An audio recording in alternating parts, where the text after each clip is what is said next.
సంస్కృతి సంపద YouTube channel తరపున అందరికీ స్వాగతం.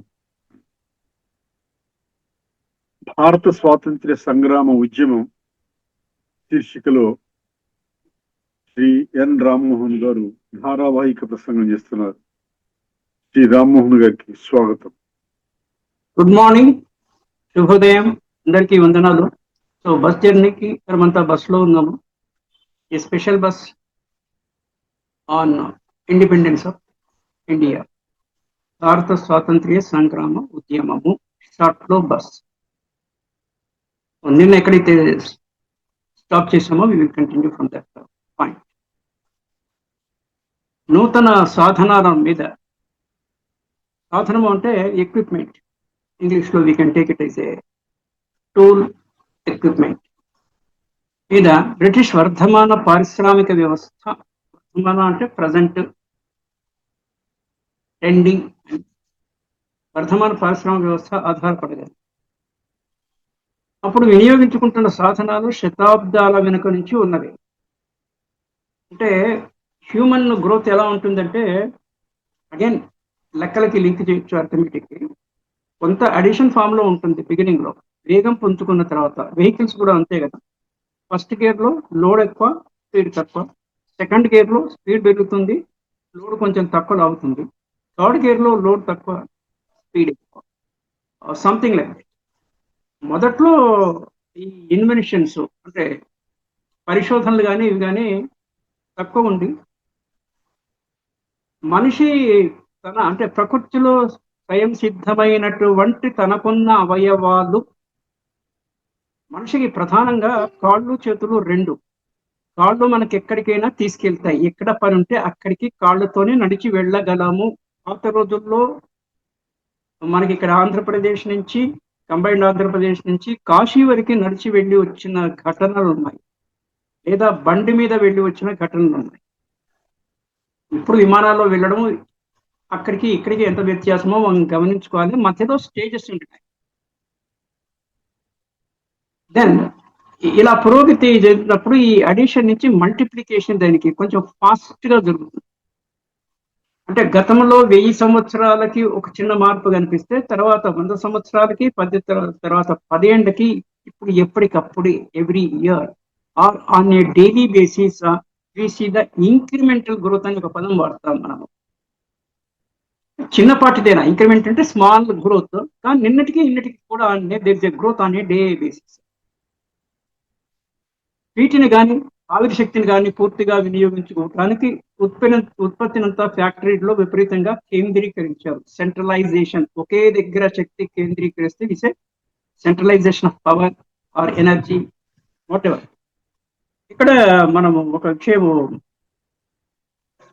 We have to mention. నిన్న ఐ థింక్ నిన్న కూడా ఈ పాయింట్ వచ్చింది అనుకుంటా. ఉమెన్ బిల్లు వీగిపోయింది పార్లమెంట్లో yesterday or day before yesterday. నిన్న ఇవాళ దాని మీద మెన్షన్. అంటే సంవిధానానికి మార్పు చేయాలంటే కాన్స్టిట్యూషనల్ అమెండ్మెంట్కి 3/2 వంతు 2/3 మెజారిటీ ఉండాలి అనేసి. నాకు ఒకటి స్ట్రైక్ ఏంటంటే, సాధారణంగా కొన్నిటికి ఈసే 51%, అంటే సగానికన్నా ఎక్కువ. చెరిసగం అన్నప్పుడు ఈక్వల్ కన్నా కొంచెం ఎక్కువ ఉంటే ఎక్కువ అన్నట్టే కదా. Why it should be 2/3? దానికే ఇది చేయొచ్చు కదా, దానికే సవరణ చేసి 2/3 తీసి కాంట్ వి పుట్ టు 51%. ఇది ఒక ప్రస్తావన రూపంలో ఆలోచన. ఓకే, ఇది పోతే ప్రాబబ్లీ 15% అయితే అమెండ్మెంట్ అయ్యేదేమో కాన్స్టిట్యూషన్. రెండవ విషయం ఏంటంటే, 50%. ప్రకృతిలో ఆడవాళ్ళు మగవాళ్ళు 50% ఉన్నారు. దీనికి కాన్స్టిట్యూషన్ అమెండ్మెంట్ అవసరం ఏముంది? మహిళా రిజర్వేషన్ బిల్లుకి కామన్ సెన్స్ కదా. అంటే జనాభా నిష్పత్తిలో నైష్పత్తిక, మనం ఒక పదం చెప్పాము ఇక్కడ, నైష్పత్తిక అనే పద ప్రయోగం చేశారు. నేను ఫస్ట్ టైం విన్న పది. నిష్పత్తి అంటే ప్రపోర్షన్ అంటాం, రేషియో ప్రపోర్షన్ ఇంగ్లీష్లో. నైష్పత్తిక, ప్రపోర్షనేట్ అనే దానికి నైష్పత్తిక అని తెలుగుబడ్డం. ఇది కామన్ సెన్స్ అయినప్పుడు, ఇది ఒక అంటే ప్రపంచంలో హింస, ఏదో ఒక మోతాదులో, ఏదో ఒక డోస్లో, తక్కువనో ఎక్కువనో ప్రతి దాంట్లో ఉంది. జీవహింస చేయడము, నాన్ వెజిటేరియన్ తినడము లీగల్లీ పర్మిటెడ్, ఎథికల్లీ ఇండివిజువల్ కాబట్టి ఎవరికి వాళ్ళు ప్రశ్న వేసుకో, అది హింసనే కదా. పురుషాధిక్య సమాజము కొంత తగ్గినా కూడా మహిళా సాధికారత అసలే లేనప్పుడు ఇంకా ఎక్కువ ఉండేది. ఇప్పుడు కాస్త కాస్త తగ్గుతూ వచ్చింది.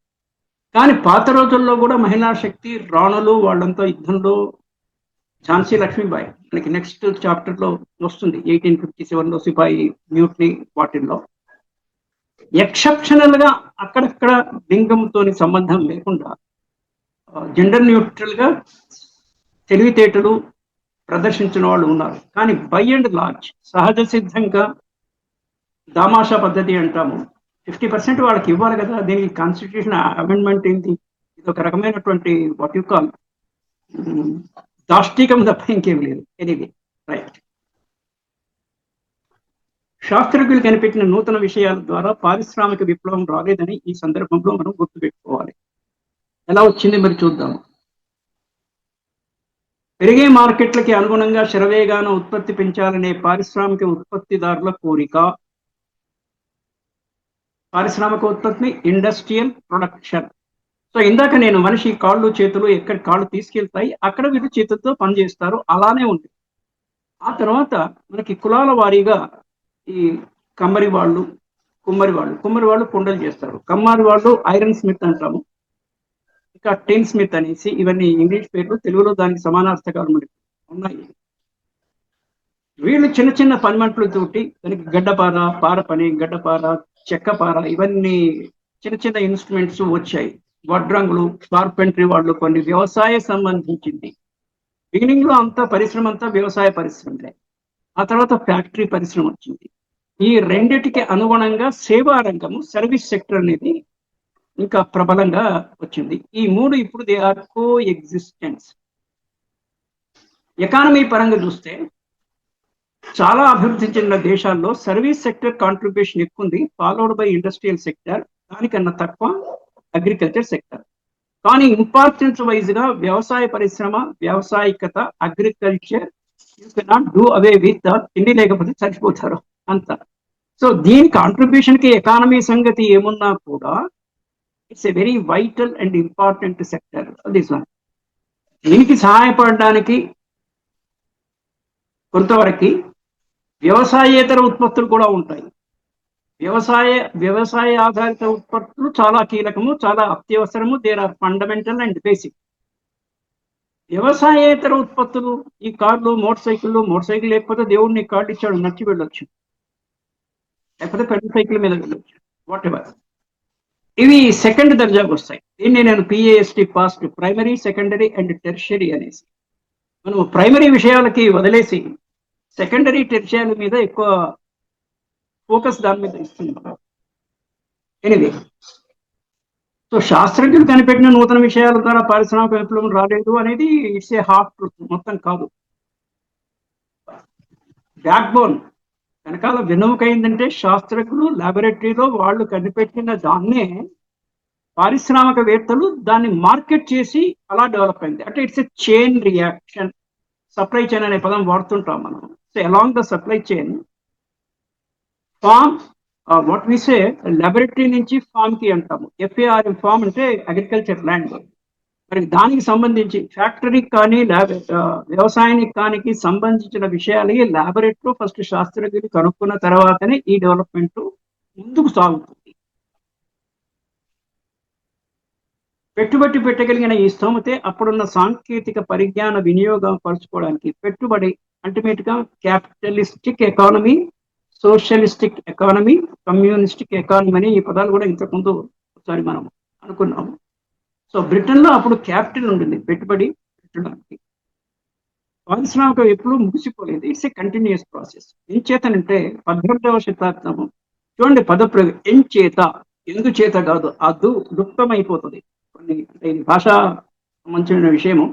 ఎందుచేత అనొచ్చు, ఎందుచేతనంటే ఎంచేతనంటే 18వ శతాబ్దం మధ్య నుంచి ఆధునిక పరిశ్రమ, మోడర్న్ ఇండస్ట్రీ సాంకేతిక విజ్ఞానము, టెక్నికల్ నాలెడ్జ్ ఒక మెట్టు నుంచి మరొక పై మెట్టుకి ఎగబాకి పోతూనే ఉన్నాయి. Continuous process, CP, continuous process. పారిశ్రామిక విప్లవం బ్రిటిష్ సమాజాన్ని మౌలికంగా మార్చివేసింది. ఫండమెంటల్ చేంజెస్ వచ్చాయి.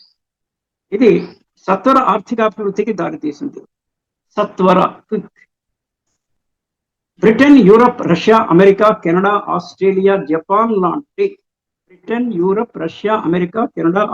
జపాన్ లాంటి ఈనాటి ఉన్నత జీవన ప్రమాణానికి ఈ ఆర్థిక అభివృద్ధి పునాది. ఇక్కడ జపాన్ అన్న ఒక పదం వచ్చింది కాబట్టి దీని గురించి కొంచెం we have to think bit. ఈ ప్రపంచ యుద్ధం, రెండవ ప్రపంచ యుద్ధంలో జపాన్ పూర్తిగా ఒకటవ తక్కువ గ్యాప్లోనే జరిగినాయి. జపాన్ మొత్తం డిస్ట్రాయ్ అయినప్పటికీ కూడా నాగాసాకి 2 ప్లేసెస్లో ఆటం బాంబ్స్, న్యూక్లియర్ కాదు అప్పటికి ఆటం బాంబ్సే, వాళ్ళు మొత్తం ఇట్స్ ఐలాండ్ కంట్రీ జపాన్. వాళ్ళు పునర్నిర్మాణం, రీకన్స్ట్రక్షన్ ఎంత అంకిత భావితం చేసుకున్నారంటే అన్ఇమాజినబుల్. వేరే దేశం అయితే అంత శీఘ్రగతిని పునర్నిర్మాణం చేసుకోగలిగేదా లేదా అనేది ప్రశ్నార్థకమైన విషయం. ఇప్పుడు మోడర్న్ టెక్నాలజీలో 6 సిగ్మా కానివ్వండి, లీన్ మ్యానుఫ్యాక్చరింగ్, ఇవన్నీ new technological modern management systems అన్ని జపాన్ వాళ్ళు డెవలప్ చేస్తున్నారు. చిన్న కంట్రీ, ఆదర్శప్రాయమైన కంట్రీ.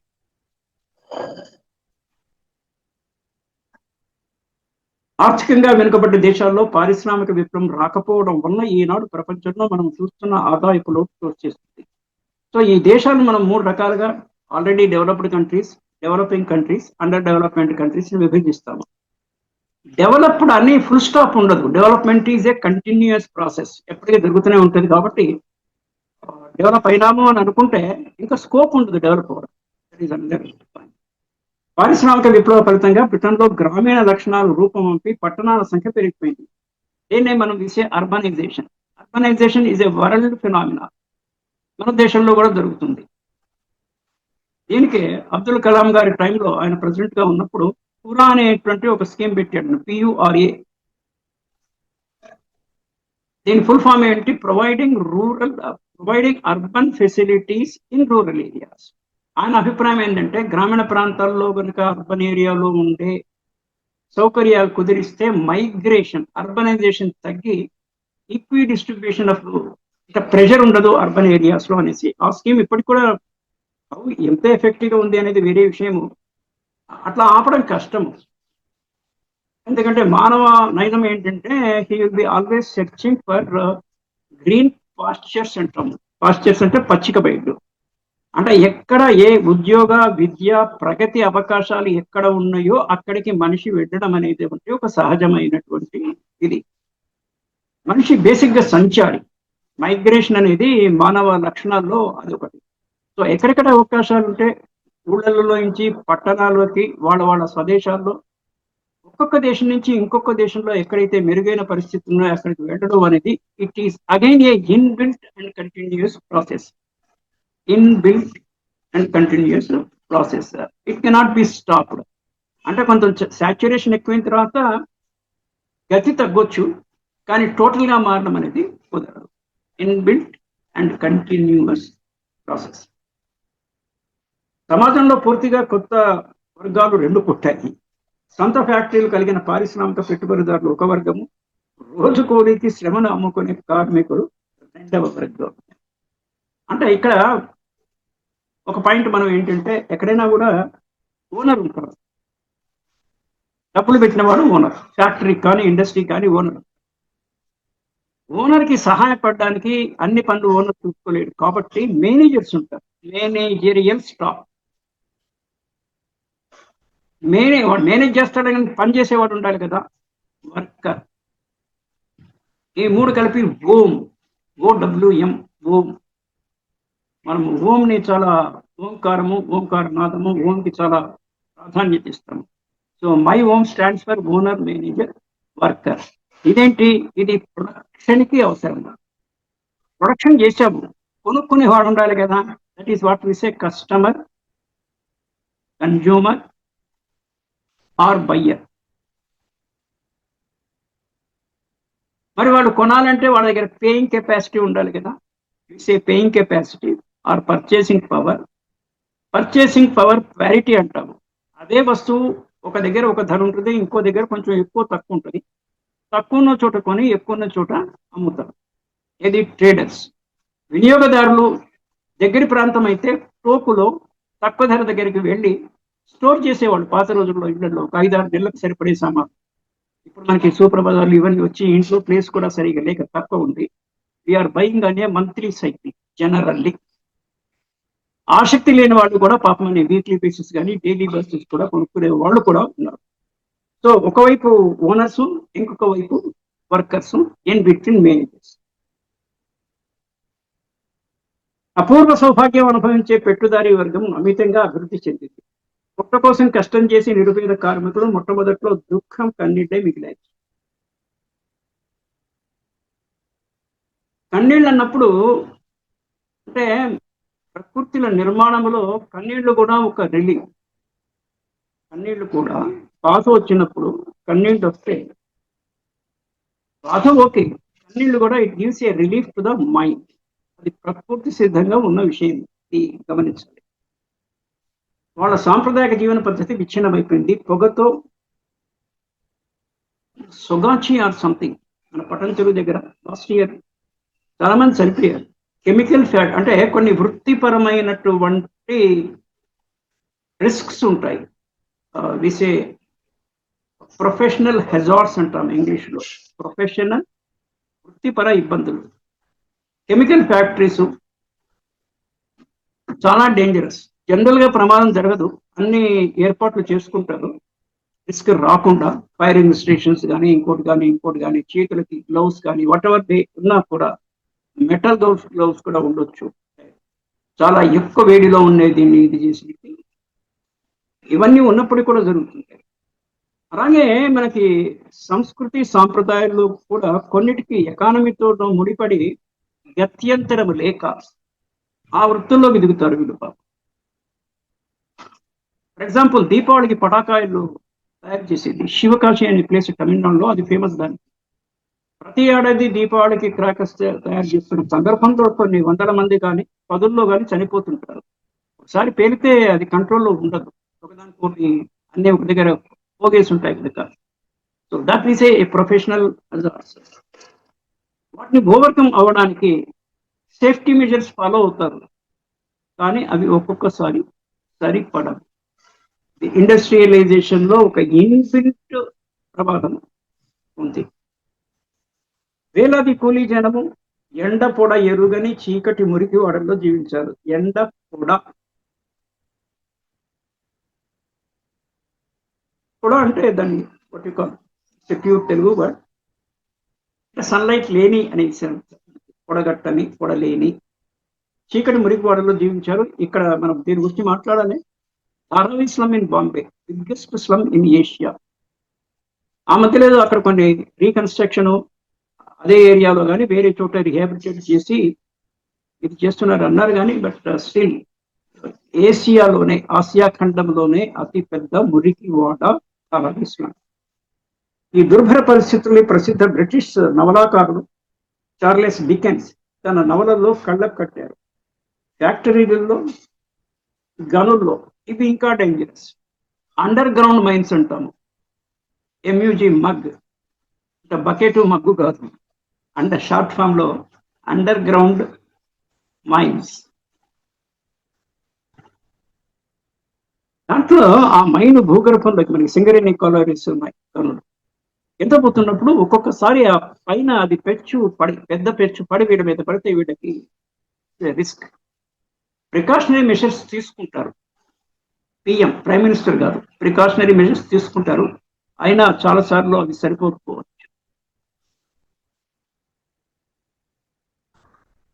అయితే ఇక్కడ 2 రకాలు తాత్విక ఆలోచనలు. అంటే మనం ఎప్పుడైనా సాగొచ్చు, లైఫ్ ఈజ్ అన్సర్టెన్, అలా సమాధానపరచుకోవడము. అలానే ఎవరికి వాడు చావడానికి ముందుకు కోరుకోగలరు. ఇది తాత్విక ఆలోచన. రెండవది మెటీరియలిస్టిక్ ఆలోచనలో ఇన్సూరెన్స్ ఏమో మెటీరియలిస్టిక్, అంటే మీరు పోతే మీ ఫ్యామిలీకి ఇబ్బంది కూడా పడకూడదు. నెంబర్ 1. మీరు పోవాలని కాదు, కానీ వృత్తిలో ప్రమాదం వచ్చినప్పుడు they may not be escape at times. రోడ్లో చాలా యాక్సిడెంట్స్ అవుతాయి. ఈ వేసవి చాలా స్ట్రాంగ్ గా ఉంది. రోజు 4-5 వడదెబ్బకి చనిపోతున్నారు. పేపర్లో వీఆర్ సేయింగ్ వడదెబ్బ తగిలి వాళ్ళకి ఆల్రెడీ ఇన్బిల్ట్ ఆరోగ్యము, రెసిస్టెన్స్ పవర్ అంత గట్టిగా లేని వాళ్ళు వడదెబ్బను తట్టుకోలేక చనిపోతున్నారు. సో మరణము ఏదో రూపంలో ఏదో సమయంలో అనివార్యము. అటువంటిప్పుడు అట్లీస్ట్ మీ ఫ్యామిలీకి మీ మరణం వల్ల వాళ్ళకి అడిషనల్ డిఫికల్టీస్ ఉండకుండా ఉండడానికి ఇన్సూరెన్స్. తాత్విక ఆలోచనలో మనం దేనికైనా సిద్ధంగా ఉండాలి. మన పని మనము భయపడి బయటికి వెళ్ళి ఉండకుండా ఉండలేం కదా. రోడ్డు మీద తిరగాల్సిందే, వెహికల్స్ లో తిరగాల్సిందే. యాక్సిడెంట్ కాకుండా ప్రికాషన్స్ తీసుకోవాలి. అయినప్పుడు we should accept it, happily accept certain bad things also. దాంతో రికన్సిలేషన్ కొంచెం వేదన తగ్గుతుంది. ఫ్యాక్టరీలో గనుల్లో రోజుకి 14-16 గంటల చొప్పున పరిశ్రమించారు. ఆ రోజులు చెప్తున్నారు. ఇప్పుడు it is stabilised. There is a labour department. It is 8 hours work. Service sector లో 7 hours. సేవా రంగంలో అంటే ఇన్సూరెన్స్లు కానీ బ్యాంకులు కానీ వీటి 7 hours. దాంట్లో ½ an hour లంచ్ పోతే 6.5 hours నెట్వర్క్. ఫ్యాక్టరీ యాక్ట్స్ ప్రకారంగా ఇండస్ట్రీలో పనిచేసే వాళ్ళు 24ని 3తో భాగించి 3 షిఫ్ట్లలో 8 hours. దాంట్లో tea break, lunch break ½ an hour, 15 minutes tea break, టోటల్గా 1 hour పోతే 7 hours నెట్. వీటికి 6.5 hours. సేవా రంగంలో పనిచేసే వాళ్ళకి పెద్ద ఇబ్బంది ఉండదు. ఏసీ ఆఫీసులు లేకపోతే ఫ్యాన్లు ఉంటాయి, టేబుల్ చైరు రాస్తుంది. ఇది హార్డ్ వర్క్. ఇండస్ట్రీలో పనిచేసే వాళ్ళది హార్డ్ వర్క్. ఆఖరికి 4-5 సంవత్సరాల నిండిన పసికందులను సైతం ఫ్యాక్టరీలో గనుల్లో పనులు ఇచ్చారు. 4-5 అంటే అప్పట్లో ఇంత అనాముషమైన, ఇప్పటికి కూడా చైల్డ్ లేబర్స్ జరుగుతుంటాయి అక్కడిక్కడ. కొంచెం బీద ఎకనామికల్లీ వీకర్ సెక్షన్ అంటాము, బిలో పావర్టీ లైన్ ఫ్యామిలీస్. వీటిల్లో ఒక 14, 12, 13, 14 ఏళ్ళు వచ్చిన పిల్లలు కూడా పనిచేస్తే కానీ కుటుంబం జరగని కండిషన్స్ లో ఉండేవాళ్ళు ఉంటారు. కానీ ఇది సమాజానికి మంచి విషయం కాదు. అందుకని right to free and compulsory education అనేది 8వ తరగతి వరకు 14 ఏళ్ళు కంప్లీట్ అయ్యేంత వరకు ఐదర్ ఆఫ్ ద కండిషన్స్ వాళ్ళకి ఫ్రీ అండ్ కంపల్సరీ ఎడ్యుకేషన్ ఇవ్వాలని రైట్ టు ఎడ్యుకేషన్ యాక్ట్ ఒకటి ఉంది 2009వ సంవత్సరంలో. అది ఎంతమందికి తెలుసు, దాన్ని ఎంతమంది వినియోగించుకుంటున్నారు అనేది వేరే విషయం. అలాగే మధ్యాహ్న భోజన పథకము అల్పాహారంతో కలిపి ఇలా అయినా కూడా చదువు కోసం వస్తారు అనేసి ఇది కొంత ఫలితం ఇచ్చినా కూడా 100% ఇంకా కాలేదు. ఒక బలీయమైన పారిశ్రామిక వర్గం ఆవిర్భావము బ్రిటిష్ ఇండియా పరిపాలనా నిర్వహణ పైన, విధానాల పైన ముఖ్యమైన ప్రభావం చూపింది. Certain things I skip. తూర్పు దేశాలకు ముఖ్యంగా భారతదేశానికి ఎగుమతైన బ్రిటిష్ మిల్లు బట్టల విలువ 1794లో కేవలం 154 పౌండ్లు. అది 1813 నాటికి 1,10,000 పౌండ్లకి పెరిగింది. పౌండ్ ఇస్ ఏ బ్రిటన్, మనం జీబీపీ అంటాము. జీబీపీ అంటే గ్రేట్ బ్రిటన్ పౌండ్. ఒకప్పుడు అది డామినేటింగ్ కరెన్సీ ప్రపంచంలో. దాన్ని వెనక్కి తోసి US dollars, USD short form for US dollars. తూర్పు ఇండియా కంపెనీ ప్రాగ్దేశ వర్తకంలో దాని గుత్తపెత్తనము, భారతదేశం ఆదాయాన్ని, ఎగుమతి వ్యాపారాన్ని గుప్పెట్లో పెట్టుకునేసి, ఫిస్ట్లో పెట్టుకునేసి, గుప్పెట అంటే ఫిస్ట్ 1793, 1812 7+12 19 సంవత్సరాల మధ్య వాళ్ళు కంపెనీ వ్యాపార హక్కులకి వ్యతిరేకంగా పెద్ద ఉద్యమం లేవదీశారు. ఎవరు? వర్కర్స్. చివరికి 1813లో భారతదేశ వ్యాపారంలో కంపెనీ గుర్తు పెత్తనాన్ని రద్దు చేయగలిగింది. ఈ ఘటనతో భారతదేశంలో బ్రిటిష్ ఆర్థిక సంబంధాల్లో ఒక నూతన ఘట్టం ప్రారంభమైంది. New chapter. వ్యవసాయక భారతదేశాన్ని పారిశ్రామిక బ్రిటన్ ఆర్థిక వలసగా తయారు చేశారు.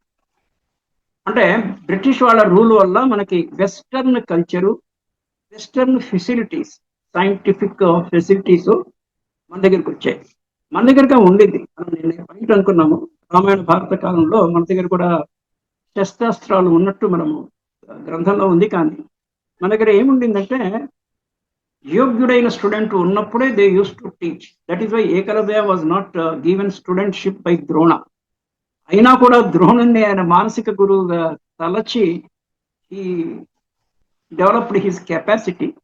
కానీ అతని డైరెక్షన్ రాంగ్ గా ఉండింది. అక్కడ ఉన్న విషయం ప్రకారము ఈ జాయింట్ నెగిటివ్ ఫోర్సెస్ తోని జాయిన్ అయ్యారు. That is the thing. అందుకని వాళ్ళు యోగ్యుడైన శిష్యుడు ఉంటే తప్ప చదువు చెప్పేవాళ్ళు కాదు. ఇప్పుడు అలా కాదు. Anybody can learn anything. YouTube లో చూసి కూడా చాలా మంది విషయాలు తీసుకుంటున్నారు. దుర్మార్గులు కూడా న్యూక్లియర్ ఇది టెక్నాలజీ ఎవరు సొంతం కాదు. కొంచెం తెలివి ఎక్కువ ఉండి కొంచెం ఉంటే ఎవరికి వాళ్ళు తయారు చేసుకోవచ్చు. ఎనీథింగ్ అంటే అంత ఫ్రీ అయిపోయింది స్కిల్ కానీ నాలెడ్జ్ కానీ. బ్రిటిష్ యంత్రాల మీద తయారైన వస్తువులు భారతదేశంలో చేతి వృత్తుల్లో తయారైన వస్తువులు భీకరమైన అవమానమైన పోటీకి నిలవలేకపోయినాయి. పోటీల మధ్యలో లెవెల్ ప్లేయింగ్ గ్రౌండ్ అంటాము, ఈడు జోడు అంటాము పెళ్లి చేసుకునేప్పుడు. వ్యయానికి కేయాకి సరిజోడు ఉండాలి అంటాం. సో అది మిషన్ ప్రొడక్షన్ కి మాన్యువల్ ప్రొడక్షన్ కి పొంతన కుదరదు. So they could not with stand. కానీ ఒక విషయం ఏం గమనించాలంటే మిషన్ మీద ఆ డై మౌంట్స్ ఇవన్నీ ఏదేదో పదాలు ఉన్నాయి. అది మెకానికల్ గా ఒకటే ఇది వస్తుంది. మనిషికి సహజమైన మేధస్సు ఉండడం చేత చేతి పని హస్తకళలు అంటాము, ఆ ఫినిషింగ్ టచ్ ఏదైతే హ్యూమన్కి వస్తుందో మిషన్కి రాదు. దాని పేరే మిషను. మెకానికల్ గా అంటే ప్రోగ్రామ్డ్గా కంప్యూటేషన్ ప్రోగ్రామ్ లో ప్రోగ్రామ్ మనం ఏది ఫిక్స్ చేస్తే దాని ప్రకారం వస్తుంది. ఓవర్ అండ్ అబౌవ్ దట్ మనిషి చేయగలరు. అందరు మనుషులు అని కాదు. ఆ తెలివైన ఆ చేతిలో ఆ పనితనం ఉన్నవాడు హీ కెన్ డూ ఇట్. నగిషి ఫినిషింగ్ టచ్ ఇస్తాడు. మిషన్ అది ఇవ్వలేదు. That is the difference. Because machine is made by the man. So man is always superior either then the machine or even the technology. విదేశీ సరుకుల భారతదేశ ద్వారాలు బార్లో తెరుచుకున్నాయి. ఓవర్. భారతదేశ సంపద హరణము ప్రవాళ communicate. I think this done yesterday also to some extent. 1860 నాటికి భారతదేశంలో 4,000కి శాశ్వత శిశు సంతతి. This also we discussed. రైతువారీ పద్ధతి, భూస్వామ్య పద్ధతి, రైతువారీ పద్ధతి అని రెండు. దక్షిణాది ప్రాంతాల్లో నైరుతి ప్రాంతాల్లోనూ బ్రిటిష్ పరిపాలన స్థాపన వల్ల పెద్ద పెద్ద ఎస్టేట్లు కలిగిన జమీందారులు లేరని కంపెనీ అధికారులు భావించారు. ఆల్సో వీటి మహల్వారీ పద్ధతి. దిస్ ఈజ్ ఒక టైప్ ఆఫ్ మహల్వారీ పద్ధతి. It is one type of శిస్తు కలెక్ట్ చేసేటువంటి పద్ధతి. ఇది జమీందారీ విధానానికి సవరణ. దీని ప్రభుత్వం గంగానది లోయలోను, గ్యాంజెస్ వ్యాలీ అంటాను, వాయువ్య ప్రాంతాల్లోనూ, మధ్య భారతంలో కొన్ని ప్రాంతాల్లోనూ, పంజాబ్లోనూ ప్రవేశించారు. మహల్ అంటే ఎస్టేట్. మనం మామూలుగా మహల్ అంటాం, అంటే పెద్ద బిల్డింగ్ ని మహల్ అంటాం. మహల్ అంటే ఎస్టేట్ అని ఇక్కడ ఉంటుంది. గ్రామాల వారీగా లేదా ఎస్టేట్ల వారీగా ఏర్పాటు చేసిన శిస్తు నిశ్చయ పద్ధతిని మహల్ వారీ పద్ధతి అంటారు. భూ కామందులు లేదా కొన్ని కుటుంబాలు పెద్ద తల్లులుగా కలిసి ఆయా గ్రామాలకు లేదా ఎస్టేట్లకు తామే సమిష్టి భూస్వాములమని ప్రకటించుకున్నారు. స్వయం ప్రకటన. జమీందారీ రైతువారి విధానాలు రెండు కూడా దేశంలో పూర్వం నుంచి అమల్లో ఉన్న సాంప్రదాయక వ్యవస్థలో ప్రాథమికంగా విభేదించాయి. భూమి పైన సొంత ఆస్తి హక్కు అనే కొత్త రూపాన్ని, ఇది చాలా ఇంపార్టెంట్ పాయింట్ ఇక్కడ. యాక్చువల్గా మనిషి జీవితమే 100 ఏళ్లకి గరిష్టంగా సీమితమైనప్పుడు అది కూడా సబ్జెక్ట్ టు రోగాలు వీగాలు ఇవన్నీ లేకపోతే మంచి ఆరోగ్యం ఉన్నవాడు అయ్యి ప్రమాదాలు జరగకపోతే 100 years బతికే ఉంటుంది. కానీ మరి ప్రాపర్టీ అప్పుడు ఎందుకు సొంతమై ఉండాలి? నీ బతుకే దిక్కు లేదు ఒకవైపు. అంటే ఇది కొంచెం హయ్యర్ లెవెల్లో ఫిలసాఫికల్ లెవెల్లో ఆలోచించిన విషయము. అంటే మన దగ్గర ఈ ఓనర్షిప్ అనేది బ్రిటిష్ వాళ్ళే ఇక్కడ ఇంట్రడ్యూస్ చేశారు అనేటువంటి పాయింట్. ఓనర్షిప్ ఎట్లా ఉందంటే నా తర్వాత నా పిల్లలకి చెందుతుంది అది అనేసి. కానీ అలా ఉండొద్దు. ఒక సామాజిక పద్ధతిలో ఏంటంటే గవర్నమెంట్ ఎంత ఎఫిషియెంట్ గా ఉంది అంటే ఇక్కడ ఏ దేశంలో కూడా అంత హయ్యెస్ట్ ఎఫిషియన్సీ ఉండదు. ఎందుకంటే స్వార్థము గర్వము అనేది అడ్డుపడి ఇన్నట్ల రెడీగా ఉండాలి. పెళ్లి కాగానే ఒక ఇల్లు అలాట్ చేయాలి ప్రభుత్వము న్యూలీ మ్యారీడ్ కపుల్ కి. మనం అంత ఉదాత్తంగా ప్రభుత్వాలు ఉండగలుగుతున్నాయా, అంత ఎఫిషియెంట్ గా ఉండగలుగుతున్నాయా? వాళ్ళు చనిపోయిన తర్వాత ఆ కుటుంబంలో లాస్ట్ మెంబర్ చనిపోయినప్పుడు, అంటే వైఫ్ అండ్ హస్బెండ్ వరకే, మళ్ళీ wife and husband and minor children, అంతనే core family, then it should be reallotted to some other people. అంటే మళ్ళీ మనం ఇందాక చెప్పిన క్యాపిటలిస్టిక్ సోషలిస్టిక్ అంటే మనకు we are neither here not there. మనం కొంతకాలము American capitalistic, Russia socialistic, China ఇవన్నీ క్యాపిటలిస్టిక్. చైనా క్యాపిటలిస్టిక్ అన్నప్పటికీ కూడా పొలిటికల్ పార్టీ కమ్యూనిస్టికే, కానీ వాళ్ళు చేసే వ్యవహారం అంతా క్యాపిటలిస్టికే. Anyway, this is one thing. వాళ్ళ భూమిని స్వేచ్ఛగా కొనుక్కునే సరుకుగా తయారైంది. కమాడిఫికేషన్ అంటాము, ఇది commoditification. So this is one thing. దీంతో మేము chapter number 4 we have completed. రేపు we will be entering in to chapter number 5, పరిపాలన వ్యవస్థ, సామాజిక సాంస్కృతిక విధానము, అంటే administration, society and culture. A S C, administration, society and culture అనే 5వ అధ్యాయాన్ని tomorrow we will do. Thank you, namaste, bye. భారత స్వాతంత్ర్య సంగ్రామ ఉద్యమం శీర్షికలో ధారావాహిక ప్రసంగం చేసిన శ్రీ ఎన్ రామ్మోహన్ గారికి ధన్యవాదాలు. Thank you.